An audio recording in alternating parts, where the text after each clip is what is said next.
কবর এমন এক ঘর যেখানে নাই কোনো বাতি, নাই কোনো সাথী। আল্লাহর নবী জিজ্ঞেস করলেন, খাদিজা, আমি আমার জুব্বা মোবারক দিয়া কাফনের কাপড় বানায়া যদি তোমাকে দাফন দিয়া দিই তাহলে কি হবে?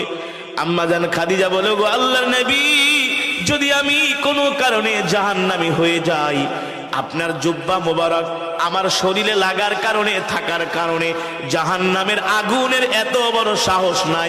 রহমাতুল লিল আলামিনের জুব্বা মোবারকে জাহান্নামের আগুন লাগবে, ঠিক কিনা বলেন? আল্লাহু আকবার।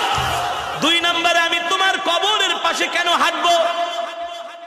আম্মা জান ডাক দিয়া বলে, গো আল্লাহর নবী, কবরের মাটি যদি আমাকে এক পাশ থেকে আরেক পাশে চাপা দেয়, আপনার পা মোবারক যদি কবরের পাশে লাগে, মাটির পাশে লাগে, ওই মাটির এত বড় সাহস নাই আল্লাহর নবীর পা মোবারকের জায়গা ভেদ করে এক পাশের মাটি আরেক পাশে এসে খাদিজাকে চাপা দিবে, ঠিক কিনা বলি?